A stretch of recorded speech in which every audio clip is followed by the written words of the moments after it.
मंदराचल पर्वत की मनोरम वादियों में महादेव अपनी समाधि से जगे। उनका रूप अत्यंत ही सहज और वैरागी का था। माता पार्वती उनके समीप आईं। हे प्राणनाथ, मेरे मन में एक परिहास सूझ रहा है। तनिक अनुमान लगाइए कि मैं कौन हूँ। माता पार्वती ने पीछे से आकर अपने सुकोमल हाथों से महादेव के नेत्र मूंद लिए। संपूर्ण ब्रह्मांड में क्षण भर के लिए घोर अंधकार छा गया। माता पार्वती के हाथों के तेज और महादेव के शरीर से उत्पन्न पसीने की बूंदों के मिलन से एक भयंकर विस्फोट हुआ। उस विस्फोट से एक काले रंग के दृष्टिहीन बालक की उत्पत्ति हुई। वह बालक पैदा होते ही जोर जोर से अट्टहास करने लगा। मैं आ गया। इस अंधकार में मैं ही सत्य हूँ। माता पार्वती ने उस बालक के भयानक रूप से भयभीत होकर अपने हाथ तुरंत पीछे खींच लिए। हे स्वामी, यह अति भयंकर और दृष्टिहीन बालक एकाएक कहाँ से आ गया? इसकी ध्वनि से तो संपूर्ण मंदराचल कांप रहा है। शांत हों देवी, भयभीत होने की आवश्यकता नहीं है। यह बालक मेरे पसीने और आपके तेज के मिलन से उत्पन्न हुआ है। जन्म से ही दृष्टिहीन होने के कारण मैं इसका नाम अंधक रखता हूँ। यही आगे चलकर तीनों लोकों में अंधकासुर कहलाएगा। दूसरी ओर पाताल लोक का राजा हिरण्याक्ष पुत्र प्राप्ति के लिए महादेव की कठोर तपस्या कर रहा था। ओम नमः शिवाय। हे कैलाशपति, हे भोलेनाथ, मेरी पुकार सुने। हे स्वामी, मुझे प्रतीत होता है कि आपका कोई भक्त अत्यंत व्याकुलता से आपको पुकार रहा है। हाँ देवी, ये पाताल नरेश हिरण्याक्ष है।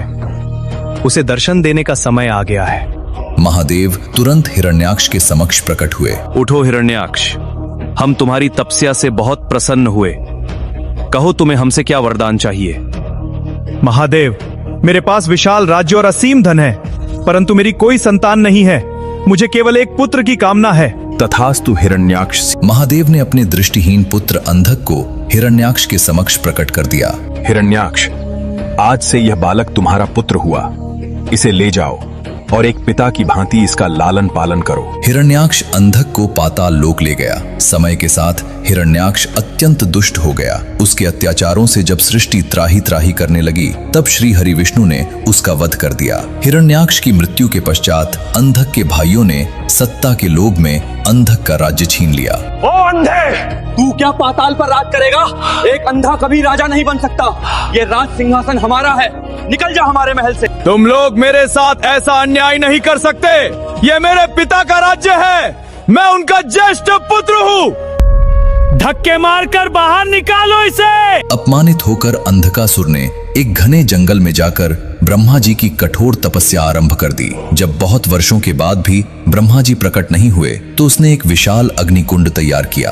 हे ब्रह्मदेव, यदि आप मेरी पुकार नहीं सुनेंगे तो मैं इसी क्षण स्वयं को इस दधकती अग्नि में भस्म कर लूंगा।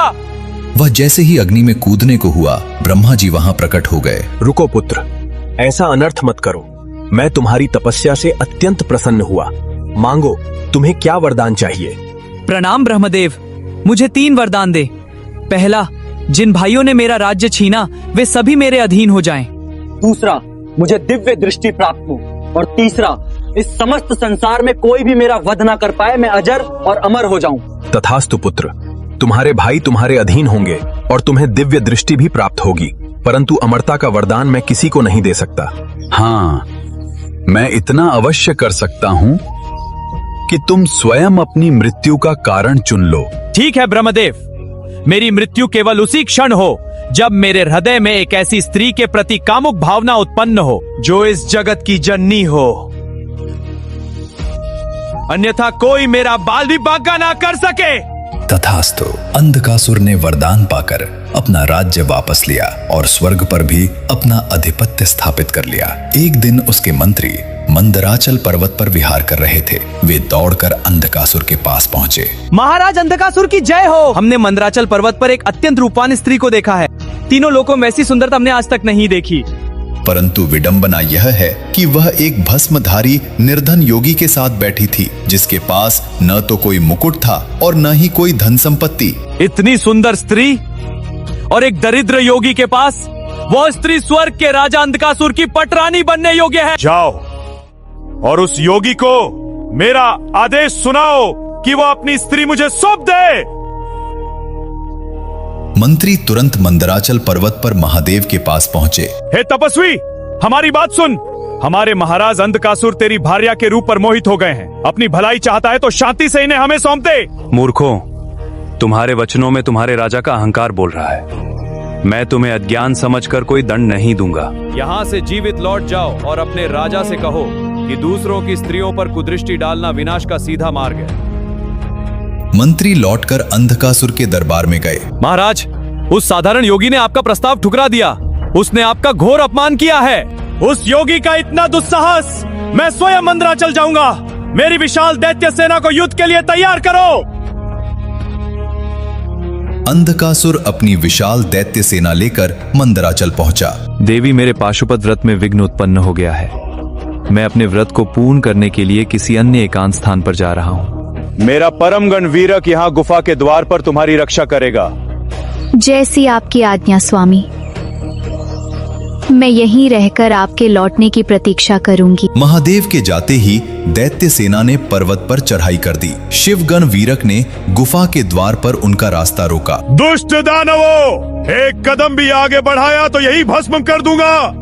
यह महादेव का निवास है। वीरक अकेले ही दैत्यों को काटने लगा, परंतु दैत्य सेना अत्यंत विशाल थी। उन्होंने वीरक को चारों ओर से घेर लिया। यह देखकर माता पार्वती अत्यंत चिंतित हो उठी।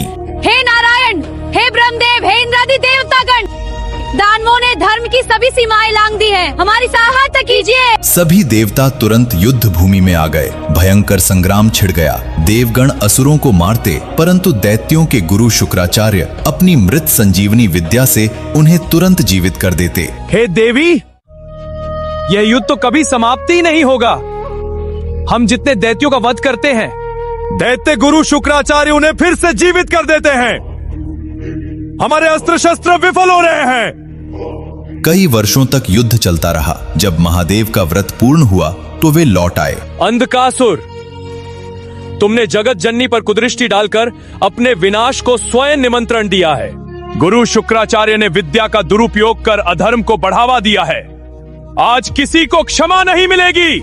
महादेव ने गुरु शुक्राचार्य को पकड़कर निगल लिया।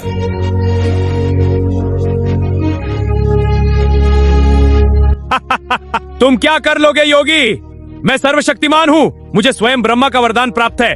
तुम्हारे ये साधारण अस्त्र मेरा क्या बिगाड़ लेंगे? मूर्ख, तेरा अंत अब निकट है। महादेव ने अपना त्रिशूल उठाया और अंधकासुर पर भयंकर प्रहार किया। उसके शरीर से रक्त की धारा बहने लगी, परंतु जैसे ही रक्त की बूंद धरती पर गिरती, उससे एक और भयंकर अंधकासुर पैदा हो जाता। देखते ही देखते वहां सहस्त्रों अंधकासुर खड़े हो गए। यह देखकर माता पार्वती ने तुरंत मां चंडिका का अत्यंत रौद्र रूप धारण कर लिया। अब तेरा कोई भी रक्त धरती पर नहीं गिरेगा असुर। महादेव अपने त्रिशूल से अंधकासुर पर निरंतर प्रहार करते रहे और मां चंडिका ने अपनी जीभ विशाल करके सारा रक्त पीना आरंभ कर दिया। रक्तहीन होकर अंधकासुर अत्यंत दुर्बल हो गया। अंततः महादेव ने त्रिशूल से उसके हृदय को भेद दिया और उसे हवा में ही टांग दिया। त्रिशूल पर लटके हुए अंधकासुर को ब्रह्मा जी का वरदान याद आ गया। उसे बोध हो गया कि वह जिस स्त्री को अपनी पटरानी बनाना चाहता था, वह साक्षात जगत जननी उसकी स्वयं की माता है। मुझे क्षमा करे महादेव, मैं अंधा हो गया था। मेरा अहंकार ही मेरे विनाश का कारण बन गया। मैंने जगत जननी, अपनी ही माता पर कुदृष्टि डालने का महापाप किया है। मैं अपनी भूल स्वीकार करता हूँ। अहंकार जीव की मति भ्रष्ट कर देता है। अंधक, तूने शक्ति के मद में कुमार्ग चुना। मैं कुमार्गी हो गया था प्रभु। मुझे अपने प्राणों का कोई मोह नहीं है, परंतु मृत्यु से पूर्व आप मुझे अपनी शरण में ले लीजिए। मैं सदैव आपका सेवक बनकर रहना चाहता हूँ। अंधकासुर के सच्चे पश्चाताप को देखकर महादेव का हृदय पिघल गया। यदि तुम्हारे पश्चाताप में सत्य है अंधक, तो हम तुम्हें क्षमा करते हैं। तुमने जो दंड भोगा है, उसने तुम्हारे पापों को भस्म कर दिया है। आज से तुम हमारे गण के रूप में जाने जाओगे।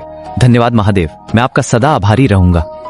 महादेव ने अंधकासुर को अपना शिवगण बना लिया। जो अंधकासुर एक क्रूर राक्षस था, उसने अपना शेष जीवन महादेव की भक्ति में समर्पित कर दिया। अहंकार पतन का मार्ग है, परंतु सच्चा पश्चाताप महादेव की शरण अवश्य दिलाता है।